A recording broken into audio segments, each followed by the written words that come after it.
Konnichiwa. Welcome to the Jandals in Japan podcast. Kia ora, Catherine. Good to be back from summer. Konnichiwa, Jane. Yes. I almost forgot what I had to say then. Yes, Yeah, it's been a I was long like- summer break. I hope everyone's missed us as much as we've missed you. Yeah, it wasn't the summer for people in New Zealand, obviously, if you're tuning in from there. But True. we do know a lot of our listeners are also in Japan as well. And it has been a hot summer so far, and it doesn't look like going away anytime soon. So if you're coming to Japan, please know it's probably going to be hot. Oh, indeed. And I know actually people have been listening to Jandals in Japan over the summer holidays or New Zealand winter because I've been watching the podcast ratings.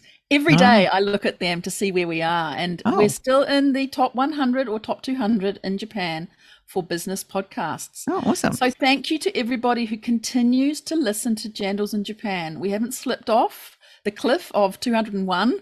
We've stayed in there. So we really appreciate everyone coming in. And I've got some, recent feedback of Dom's episode that people just loved listening to him and hearing about the background of people who make it to a certain level, say in the ministry, as an embassy representative, and then not knowing what the background was for that person coming up the ranks. Right. So people have found that really fun to hear his story that he carved out to come that's through. nice. Yeah, it's really great to hear, isn't That's it? great. And it's true though, right? You start to see certain people around in Japan. It's a small kind of community here, actually, small world here in Japan.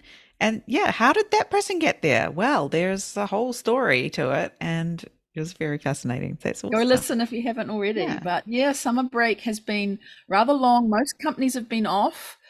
It's been a long summer for you too, though, Jane, hasn't it? Oh With my all the God. things going on in your family and activities that you've had to manage. Deal with. Yeah, so I want to just talk about it for a second or three, because as we do mention later in this episode and also in the previous episode with Dom, talking about women's empowerment and how can we have more Japanese women getting these board positions, getting into these management positions and being active in society. Well, summer vacation homework, summer holiday homework is what we've just experienced for the last 5 or 6 weeks with, all the kids in Japan being on summer holidays.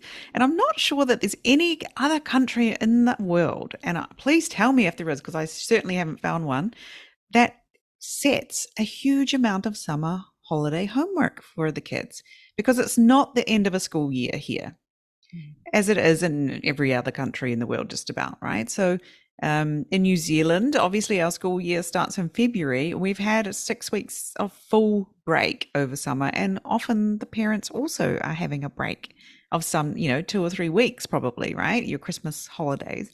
In Europe, same kind of thing. There's a big summer holiday. Everybody takes a holiday in summer. It's the start of the school year in September or end of August. But in Japan, it's like, it's our summer, so we need to take a break. But it's not the end of the school year, so you will keep studying all summer long. And so, Why? yeah. Why? Well, I know why. why. What is the purpose for? But It's to stop the drop-off part. Kids forget stuff, right? And so if you're in the middle of the school year and schools, their influence extends beyond the school, right? So they like to think they have a say in how you will spend your summer holidays, right?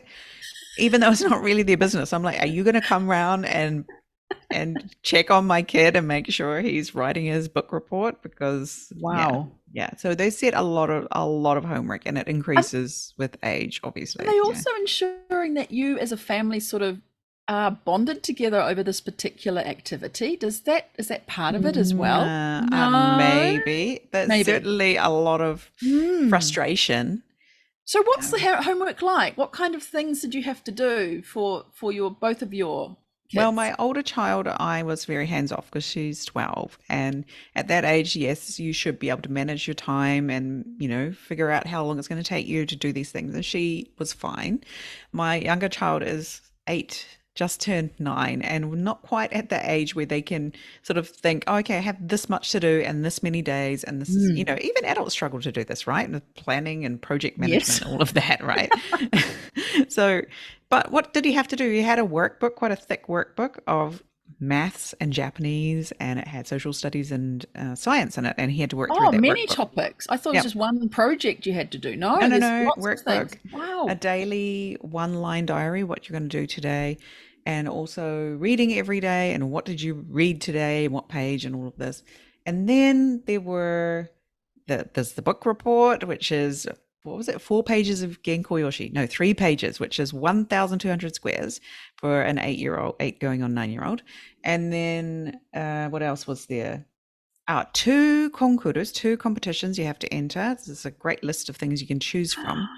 So it could be Wow. making a poster about conserving water, or taking a photo of your dad doing some mum activities. So this is for the equality office had this great Your idea. dad's doing mum activities. I love Yes, it. I think I this is love it. literally Oh. what was on there. It was like, Oh my goodness. How to all make a these, great sandcastle or something, right? That's an right. activity. Oh my God. Wow. So that took a huge chunk of our holiday. And so, a lot of kids are in after school care during summer holidays because their parents are working. Like, their parents don't have a holiday, right?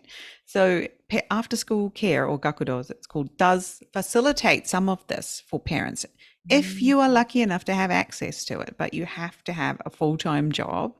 And if you have a sort of a part-time job, you don't get access to this. Or if your job doesn't give you enough points so you get to the front of the line to have your child to be able to go to this after school care, then That's a disadvantage, isn't it? So Ah. in Tokyo it might be slightly different, but here or outside of Tokyo in the regions, there's a lot of homework going on and parents have to manage it. So one of my friends said, oh, summer holiday homework ruined our summer holiday. And then my kids had to write an essay when they got back to school about all the fun that they'd had in the summer holiday. And I was like, well, isn't that ironic? They hadn't had any fun because they've been so busy doing their summer holiday homework. Well, there you go. I mean, that's so different to New Zealand. We just go on holiday, right? You finish, you maybe we had to put a broom under the tables and chairs, or put the chairs on top of our desks, and that was it. And we just out of there, ran out of school, and gone, done. And no bye, work, because it's the end of the year. It. Yeah. Yeah, Japan's It's quite not different the in that way. same.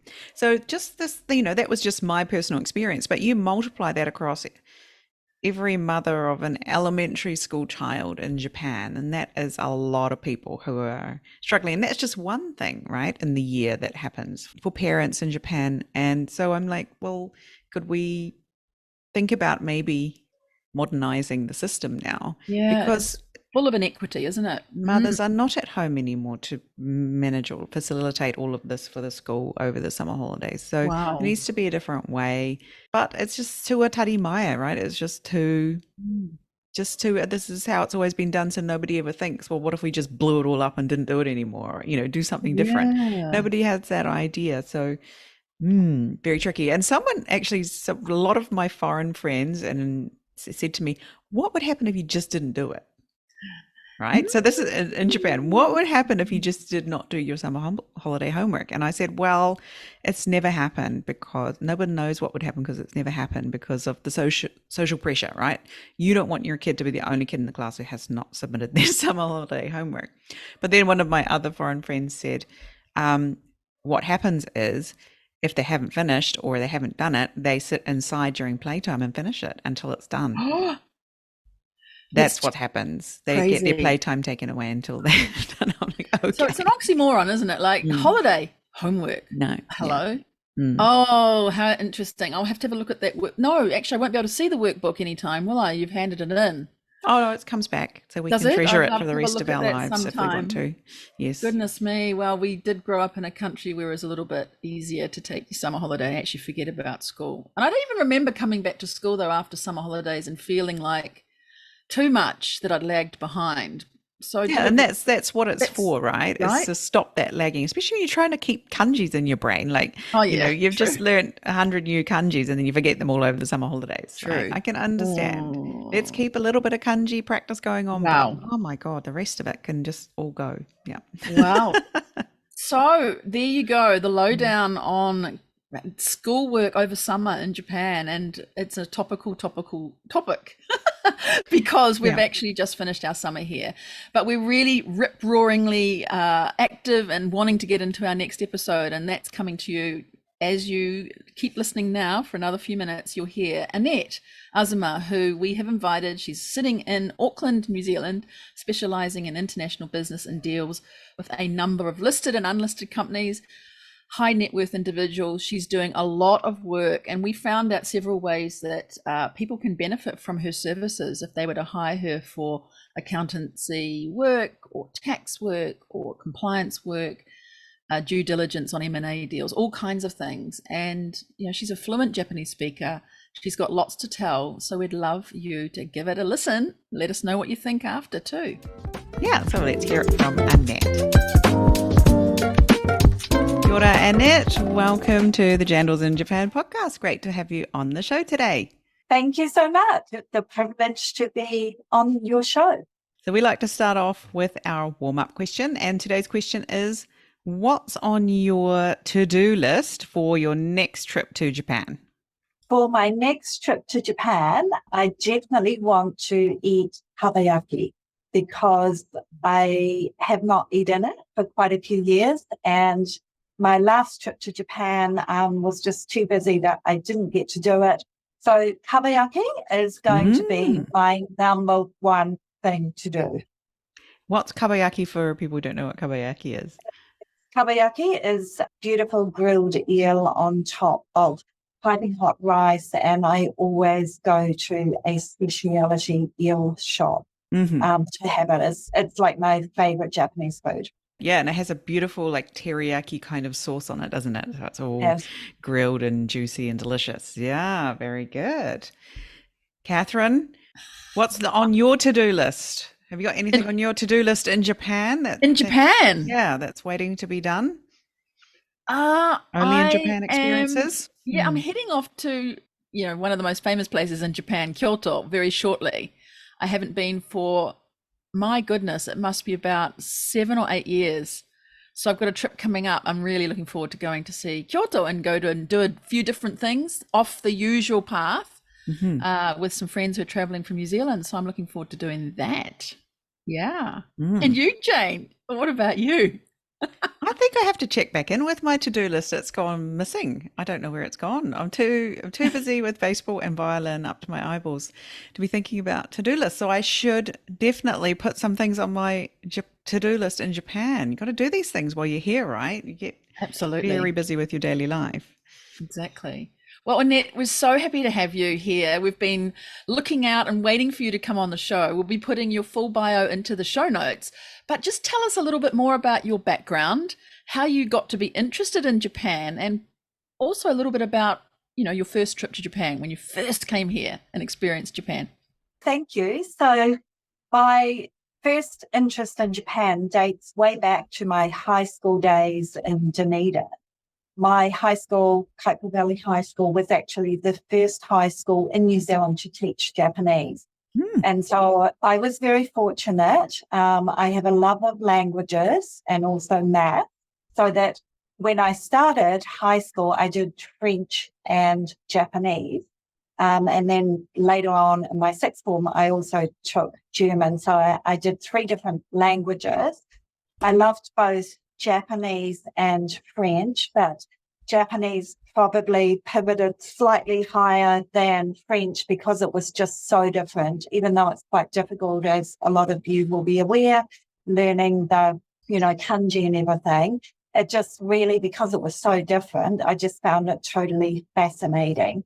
And so my first trip to Japan was a long time ago when I was approximately 19 or 20, and I had a pen friend who lived in Tokyo, Hachioji City, and that was arranged from my school because we were learning Japanese, so we all had pen friends, used to write letters to each other, send each other gifts, and so at the end of my school or first year at uni, I actually went and stayed with my pen friend in Hachioji for 6 weeks, which was an amazing experience. I realized that after having studied Japanese for 5 years, that when I got there, I couldn't actually understand anything or say anything because the way of teaching Japanese back then was very grammatical, etc.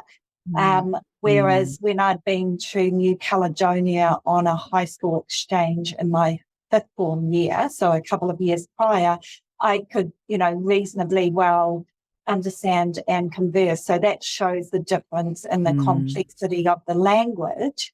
But having said that, it's, I guess, because with Japanese, it's just such a deep level of language that you never stop learning. And I guess I like learning and experiencing different things. So that was my first experience, my love of Japan back then when there were virtually no foreigners.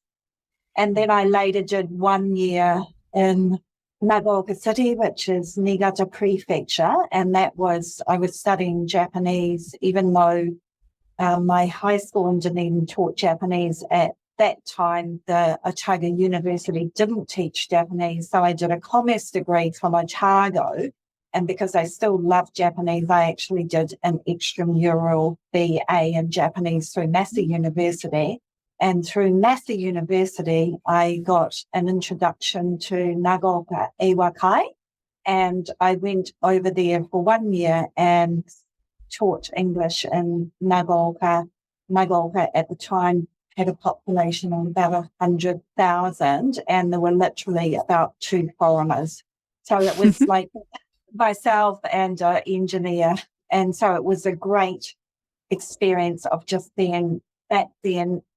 You virtually did become totally immersed in Japanese, whereas now I think, there's more foreigners, etc. But because my experience is quite a few years ago, it was when there were not so many foreigners, which was actually good for pushing yourself to learn more Japanese if you wanted to have a really fulfilling experience. Wow, right. And you also studied here, didn't you, at a university in Japan? Yes. And also, after being in Nagaoka Iwakai, I did a 1 year exchange, and that was again through Massey University, and that was at Kyoto Sangyo University in Kyoto, where you're going to be going to soon. So have very fond memories of Kyoto, and it was during that 1 year studying in Japan that I met my husband. Incidentally, we've been married, it will be 30 years this year, so quite a long time ago. Congratulations. Thank you, but very fond memories of Kyoto as well as the whole of Japan. I'm trying to think when it was you actually got married, and I'm asking this for a specific question after that. So 30 years ago from now, which is 19, I'm an accountant. You're the accountant. Should be able to work out that, but that was 1993. So 1993, yes. Yeah. Right. So before that, you would have met Kenji, if I can call him Kenji, Yes, and you had met him at the university, because it's very bizarre. Since before I met you, I met your husband. Remember the story how I was in Nagano-ken for an exchange, and one of my friends was studying at Kyoto Sangyo.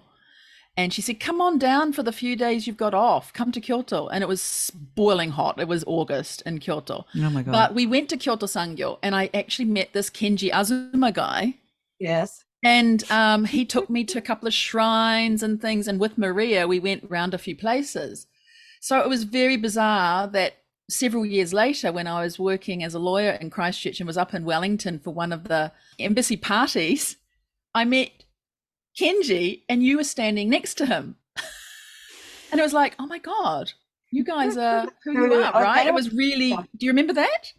Yes, I do. I guess that shows, like with the Kiwi cohort in Japan, just how such a close-knit fraternity it becomes, and So also true. for those Japanese who are interested in New Zealand, it's a real sort of gelling community.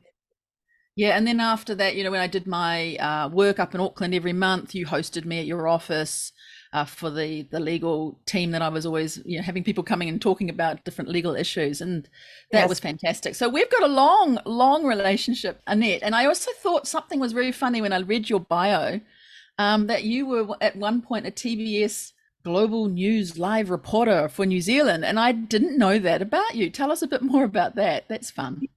Yeah, so that was actually a really wonderful experience. It was a really busy part of my life because I was very busy at my career with Baker Tilly Staples Rodway working full time, but also my boys, I've got 2 sons, they were probably around, 7 and 11. So super busy, but I was approached to be the New Zealand live reporter for that show. And I thought, this is an amazing opportunity. I really want to do it. So I got permission from my firm that I could do this outside of work hours.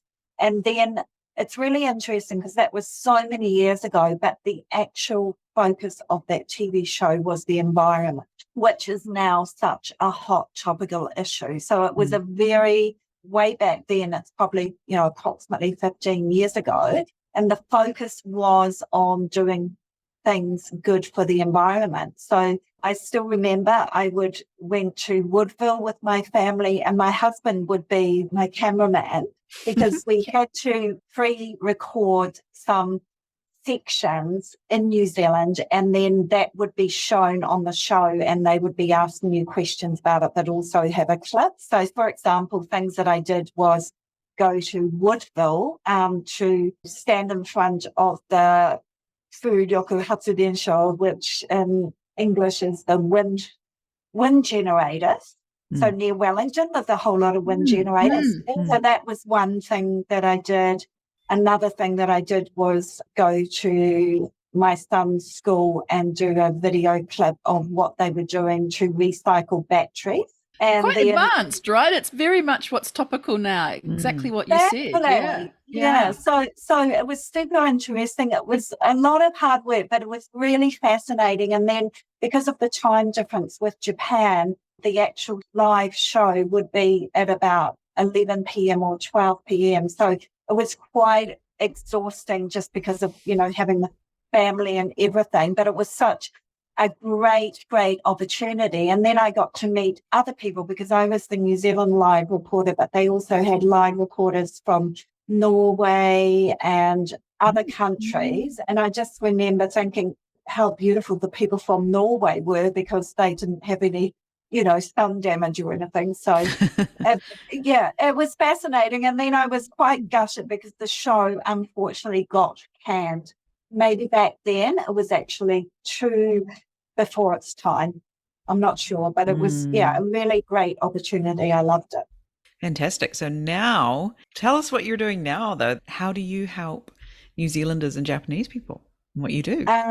So I'm a director at Baker Tilly Staples Rodway, Chartered Accountants in Auckland. I've actually been with the firm for about 27 years, and approximately 16 or 17 years ago, I went to our affiliated offices in Tokyo and did a secondment with Baker Tilly Japan, where I was doing internal audits. It was back at the time when there was SOX audits, which was a result of the demise of Arthur Andersen and the Enron scandal. So I was doing SOX audit for US subsidiaries in Japan. And through that experience, I realized that my Japanese was actually good enough to do business, and my combination of accounting and business experience with my Japanese was actually quite a powerful combination. And so after I completed my secondment, I came back to New Zealand, and anything that could be done with Japanese, I was there. So I started meeting with a lot of lawyers, bankers, New Zealand Trade and Enterprise, Japan, New Zealand Business Council. So I've got a real passion for Japan, as you lovely ladies do as well. And so I just immersed myself in Japanese business. And at the time, my husband, Jandals, Azuma, who's Japanese, as we've said to me, there's a Japanese phrase, which is sit on a rock for 3 years. And it was quite true that for the first 3 years, people sort of observed you. We got, some clients. And then amazingly, after that 3 years, things just started to snowball. So our client base grew. So fast forward to now, and there's myself. We have a team of 6 Japanese native speakers, as well as a lot of other non-Japanese speakers. who support with all the technical side of things. So our Auckland office, we have 140 people, and within that I head Team Japan. We branded ourselves as Team Japan about 7 or 8 years ago. Now you see a lot of people using the word teams for their work, members, groups, etc. But we were, again, right in the forefront of doing that. And when I was thinking of the name, it was when New Zealand was in the America's Cup. And so I thought Team New Zealand, Team Japan, because there's so many similarities being successful at both business and sport. There's a lot of similarities. So that was one meaning. And the second meaning is team. Together, everyone achieves more. And the third meaning is, as you'll be aware with Japanese business, most things are done in groups as opposed to individuals. So for us, there's 3 really special meanings behind the name Team Japan. And so we've got, a really great client base, and that's made up of a lot of corporates, so listed and unlisted Japanese corporates, and also a number of high net worth individuals that have immigrated to New Zealand or have New Zealand PR. So very grateful to have wonderful clients, a wonderful team, and in 2020 we were also awarded the agency for JETRO, which is the Japan External Trade Organisation. JETRO had offices in New Zealand since 1963, and then they decided to no longer send expats to New Zealand, but they wanted to retain a presence in New Zealand. They wanted to retain the kanban. So very proud that in our office reception area we have the JETRO kanban nameplate. And so we do a lot of work with JETRO, and we report directly to JETRO in Sydney. So very much love what we do. It's a lot of hard work, but we're very grateful, as I say, for our clients, for JETRO, and me personally for the amazing team members who have worked so hard to get where we are. Yeah, you've certainly built a really big team. I've just watched it grow over the years, adding another member and adding more services. So, I mean, listening as a Jandal listener now, they'd think, oh, so you're doing accounts for people. But I imagine you're also doing, like, when they're doing their business plans, say submitting them to the immigration service, or when they're mapping out their 5-year plans and things, you're helping them there. Am I right there, or is there something else that you're also doing? What about your services that you can offer? Yeah, so we offer a very broad range of services. We're a full range accounting firm, and we do compliance, tax, corporate finance, so M&A. So if clients are wanting to purchase businesses, we do the due diligence sector for that. We can do valuations, audit. We've got a lot of international tax specialists as well. We also have HR services, so we assist with that. And we work in conjunction with lawyers for immigration purposes. Very broad range of services, which our clients like, because we're kind of like a one-stop shop where, we can help them with a range of things. Yeah, I mean, you can get them all started in connection with their legal team, and then if something comes up, they're expanding and they need to purchase, you're helping them there. And I guess also diversifying if they want to get rid of businesses and pass them off. And also if something happens and they need to have an inquiry somewhere, you can help them with audits and things like that. Is there anything that's come up with your clients quite commonly between Japan and New Zealand that they maybe haven't understood so well that you've been able to help them with, something that keeps coming up that perhaps people listening might find useful to know about, so they can avoid that kind of pitfall or mistake or easy to fix thing that has come up in the past, Annette? I think one of the biggest things that I've learned dealing with Japanese clients in New Zealand is, it's a phrase that I often say to both Kiwi clients doing business in Japan or Japanese companies who come into New Zealand, and it's Roma ni reba, Roma ni shitagai. So when in Rome, do as the Romans do.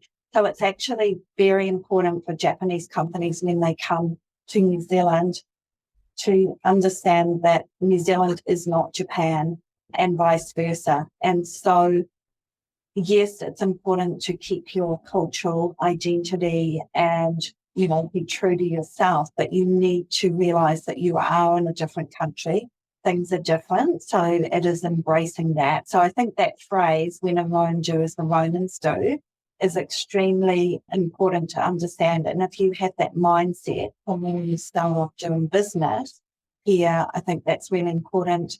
I think it's also important when Kiwi companies go to do business in Japan. It's often said, you should employ local Japanese people who understand the business aspects of things. And I think it's also, we've seen a lot of corporates be quite successful when they JV with Kiwi companies or, so it's actually merging both of the countries, and when you're working in that particular country, making sure that you're using native people from, say, New Zealand and vice versa, Japan, so that will lead to better results. I think one of the things when I was a lawyer in New Zealand is that when I'm working with Japanese, I didn't really understand why they thought in a certain way until I came to Japan and faced the same issue. So I think that's part of it, isn't it? Understanding both, and you really come and bring that because you have that understanding of both cultures really, really well.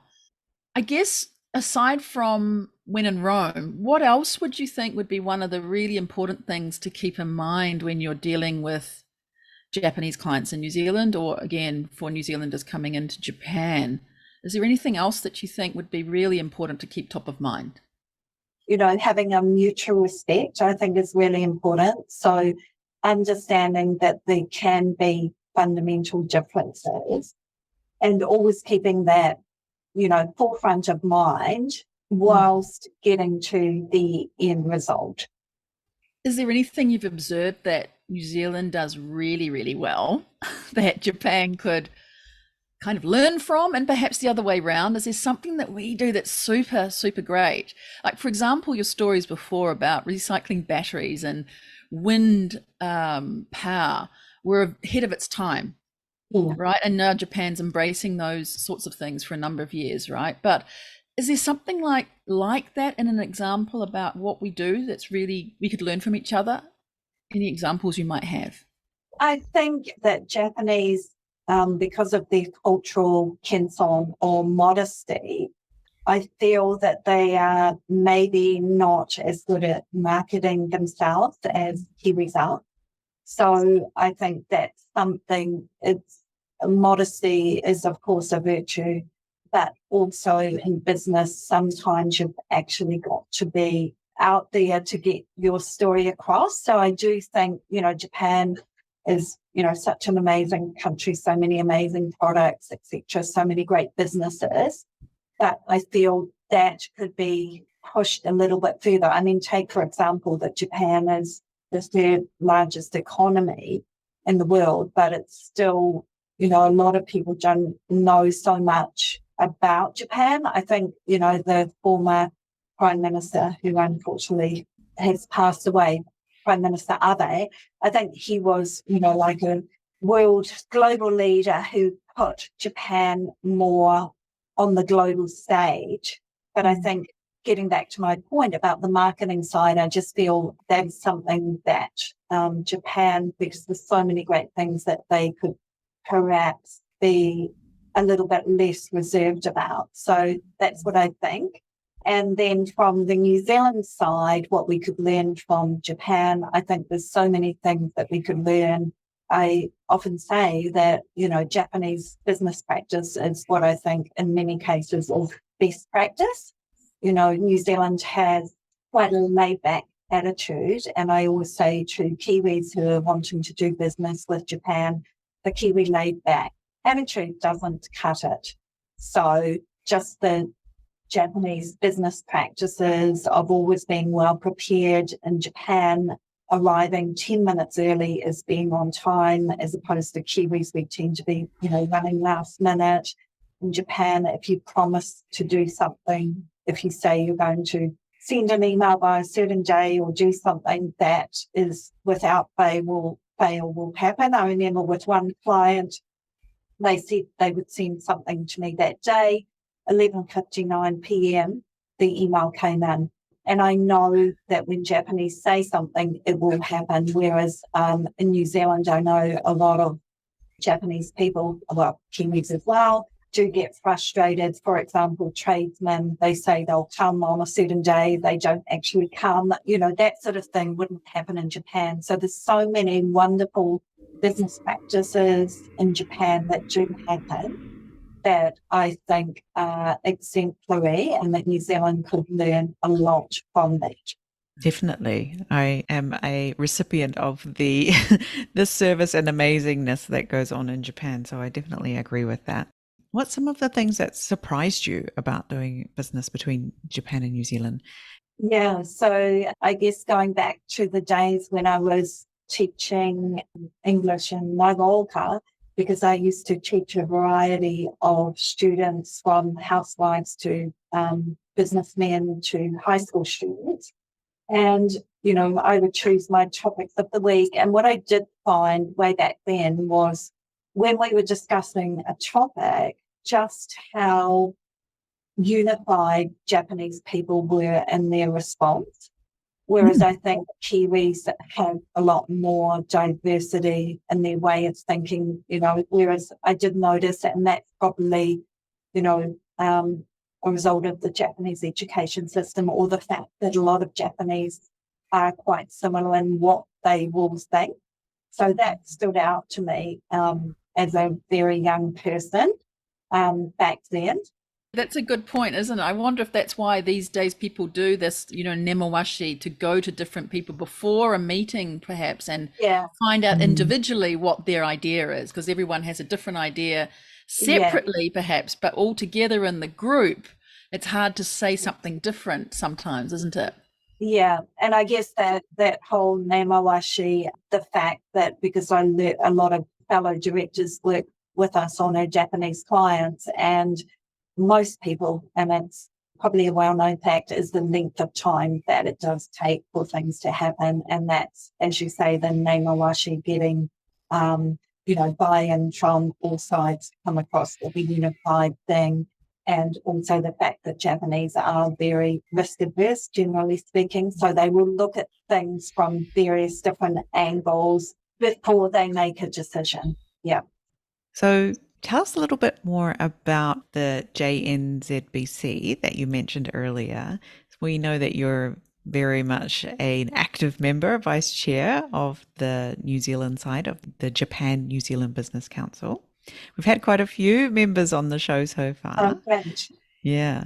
So tell us a little bit about that. What some of the benefits of being a member, and what do you think is really great about the JNZBC? I think JNZBC is wonderful. It has a very long history. It's steeped in tradition, which is, an important fact when you're dealing with Japanese.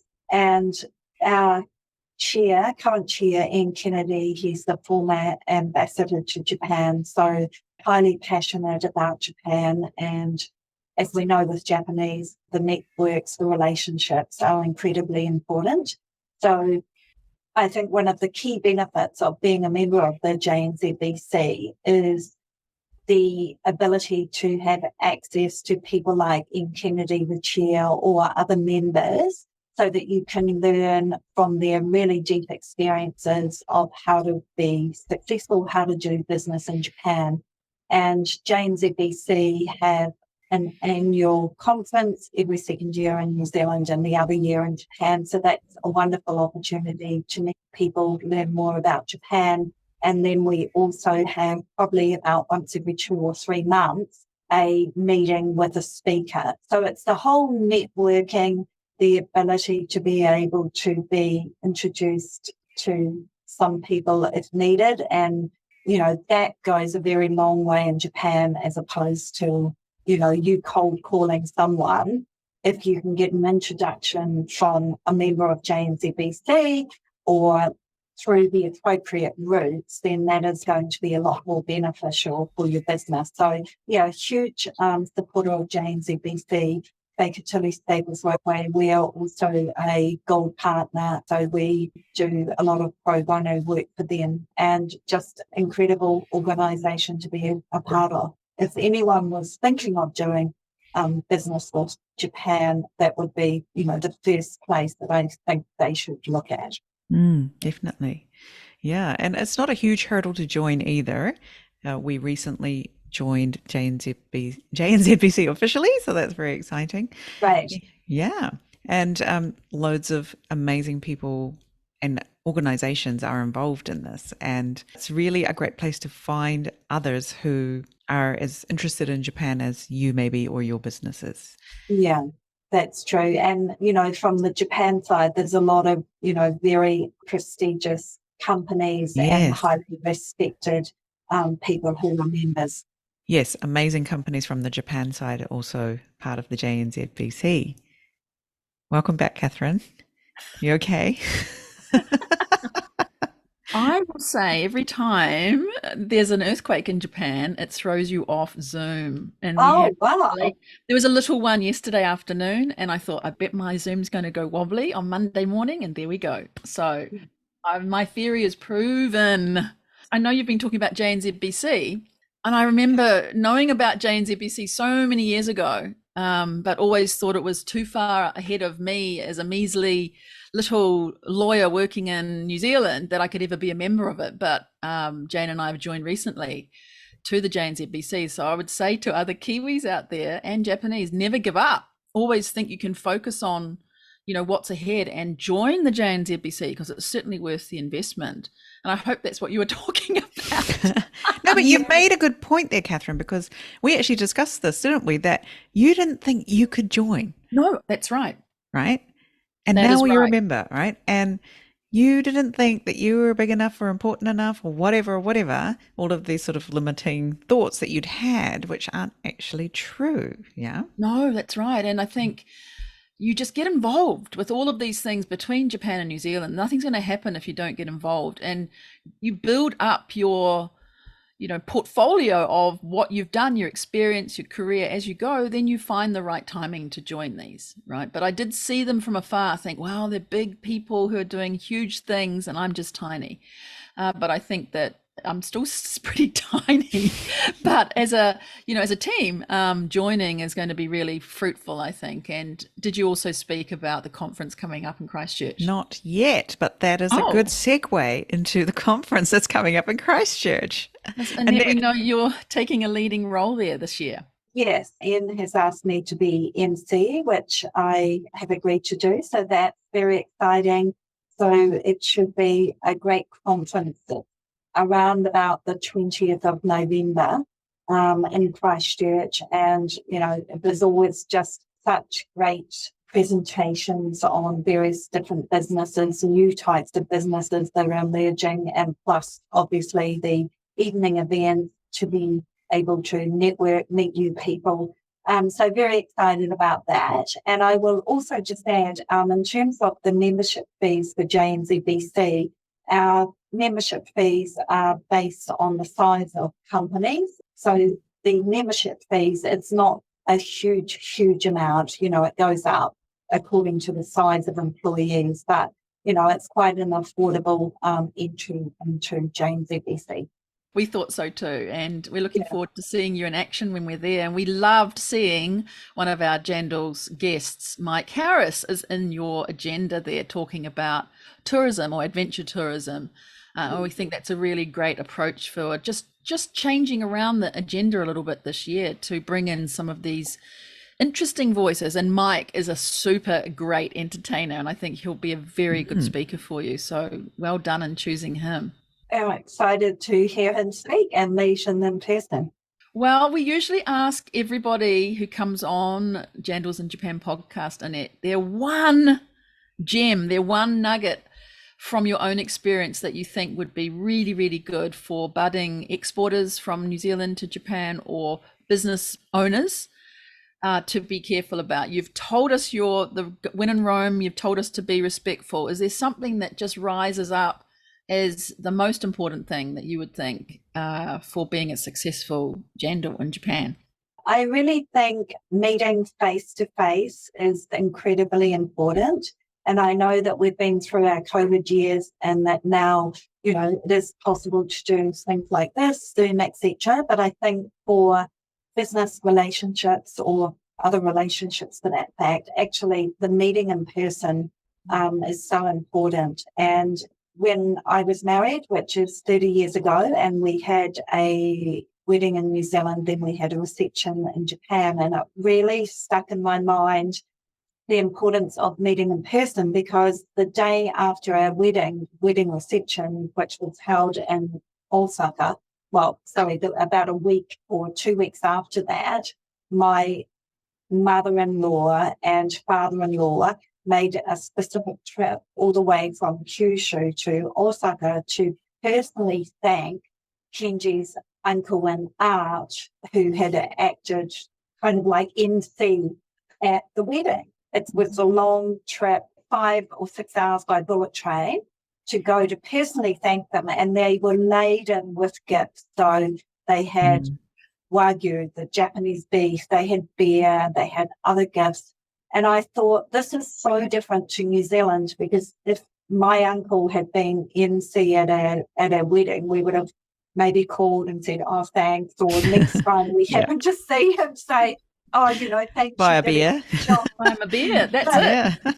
Yeah, but this was, I think it really shows, and the fact that is even within a family situation, how they took, a 5 or 6 hour trip, a lot of gifts to personally thank face to face is so important. And that is in a family relationship. Also with business, I still think it is incredibly important to meet face to face. Yeah, really good tips. Absolutely. And moving on then, I think, you're involved in lots of different activities between New Zealand and Japan. I think it's actually a key for success as well, right? That keeping up the connections. And as well as being on the JNZBC, you're in Global Woman, you're in Drive Electric, you're also an industry representative for Auckland University of Technology International Languages Department. Is there any of that you'd like to speak to us about that's perhaps also enriching your interactions and knowledge and expertise with Japan and New Zealand? Yes, well, there's quite a few things that I do. Maybe quickly speaking on, Drive Electric, which is to accelerate the uptake of electric vehicles in New Zealand. The founder is Japanese, and I think it shows that Japan is often at the forefront of doing these types of things. There's a lot of interaction with, various entities from around the world, but that's very exciting to be part of Drive Electric. I think Global Women is also very important, and it's actually really interesting to see in Japan what is happening. I think by 2030, 30% of executives in Japan are to be female. So I guess in terms of myself, my biggest thing is my Japanese business, including JNZBC. And then what I'm also really passionate about is about women in business, and just it's been great to see so much positive change over the last 10 years, particularly over the last 5 years. I think those barriers are actually starting to come down. And as a female in business, woman in business who is so interested in Japan, it's actually great seeing what is happening in Japan, because as we know, there's a long way to go, but really exciting to see the changes that are now starting to, reasonably rapidly happen in Japan to meet those targets. Exactly. And I heard the statistic the other day is that to get to 30%, that's actually an additional 8,000 women are required to get a board position. So another 8,000 have to be put in place, right, between here and 2030. So that actually just opens up so many opportunities. And that can also be New Zealand women in New Zealand who could be on a Japanese board, all right? So let's plant that seed there. I think there's real potential for more collaboration from amazing New Zealand women in Yeah. business who could come and actually help and energize and support Japanese boards. Yeah, exactly. And I'm just being an accountant looking at those numbers. On my account, it's like another 8,007 years. That works out to be about every week 22 new Appointments. people Wow. on boards. Right. Wow. And perhaps all in one go when it becomes that kind of June shareholders season when people are put onto the board nominated. Wow. Thank you for the calculations. Yeah, there. that's mind-blowing, isn't it? Is there something you wanted to ask us today, Annette? A burning question you have for Jandals in Japan? What do you find the most enjoyable part of doing your Jandals in Japan? Oh, there's so many things. I love just look at us on screen here, the three of us speaking together, which probably we could not have done years ago. We also love just being able to draw out the stories and the experiences from somebody such as you, who's got such a depth, to give your insights and experience to others. And we just find the feedback is amazing, that people heard the one comment that sort of changed their direction to be able to contact someone to do the next step that they were perhaps tied up on. So there's a lot of that happens. So that's really joyful, is that we are actually giving information that is very useful to help other people. And that's coming from you as our guest. So we really appreciate that. For you, Jane, what do you think? Yeah, it's this Kenson thing again. Like New Zealand also has this Kenson thing when we don't talk about what we're doing, what's possible for New Zealanders in connection with Japan. And uncovering those stories is so much fun and fantastic to create this network as we do it, our own little Jandals network, which, yeah, many people you know are a part of, Annette, as well as yourself. So thank you so much for being a guest today. Thank you so much, and kudos to you ladies for having this podcast to educate and inspire people to do more business with Japan. I think it's really great what you're doing. Thanks so much, Annette. We really congratulate you on being a very long-term connector between New Zealand and Japan in all ways, in your personal life and your business life, and what you're doing is super amazing. And we're always very much in admiration of you. So thank you so much for telling us your wonderful insights and stories today, and for being a very successful Jandal in Japan. Thank you very much. How amazing is Annette? We are so lucky to have her as a Jandal and doing amazing work between New Zealand and Japan. Totally, so devoted, from those first days, exchange student and all of that. It comes back every time, doesn't it? Once you've got it in your DNA, Japan, you can hardly ever get it out of it, right? Your language and culture, and getting more engrossed into the culture, business, everything. And it all just blooms. And to look what she's done. She's made a massive career out of it and built on her accounting and Japanese combination, which I thought was a really great point. As someone who kind of lives between the two countries, I always think, where can I find these professionals who can help me with, two countries? Well, there are. We just heard from Annette and her team Japan at Baker Tilly. So there you go. Exactly. And I think that's really key, combining those two skills, right? So she must be able to sit down with Japanese clients and explain the concepts, the compliance concepts, the tax, the corporate finance in Japanese, or obviously her team can, but knowing that New Zealand information and explaining it in the local language, as in local for the client, Japanese, is a real skill and something very, very special that other accountants wouldn't be able to offer, I think. Yeah, that's a great resource for people. And getting the badge of approval from Jetro too. Yeah, that's super. fantastic. I didn't know that. That was really fantastic. Really fantastic. So, those things, you work hard for those, and then the joyous, privileges come with them. Yeah, that 3 years on a rock keeps coming up, doesn't it? People keep saying, what is it? Ishinoue ni sannen. Yeah, that's how long it takes. Yeah, or more. Yeah, and then quite a few little kotowazas, expressions there, and that when in Rome, do as the Romans do, and I think she really nailed that one. Yeah. Right. We can, and not using our little Kiwi laid backness too much. And I think David Downs talked about that too, not being too Kiwi-ish, right? In our approach, not using it to a certain level, but not too much. And a couple of others have brought that out as well. It's important to be genuine to your culture, but at the same time not overly being Kiwi laid back, and certainly not wearing jandals. We know that. Yeah. I think it's the combination of maintaining our friendliness, but being onto it. Yeah. Those two together. Friendly, but onto it. Friendly, but onto it. Okay. So you're on time, everything, Yeah. what you do, you say you do, and all of that. But we maintain that sort of Kiwi friendliness, which is perhaps sort of the, less talking down to people, or, not sort of seeing the hierarchy so much, but fulfilling on all of the things that you're expected to do. Yeah, and I thought also it was interesting how Annette pulled out marketing as being a little bit, perhaps Japanese are not so good at, not inclined to, or they a don't little bit more reserved was, I think, a word. A little bit, they're more reserved and probably should be a little bit less reserved.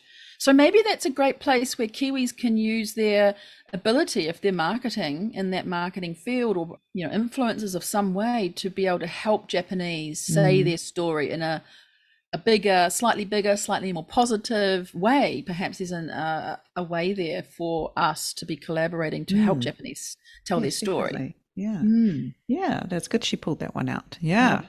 Alrighty. And so, yes, the JNZBC conference is happening in November.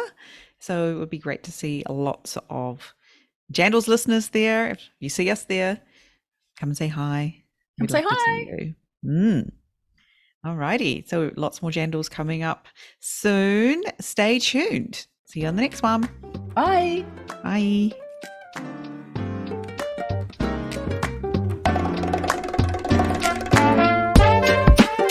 Thanks for listening. Make sure you check out our guests' links in the show notes.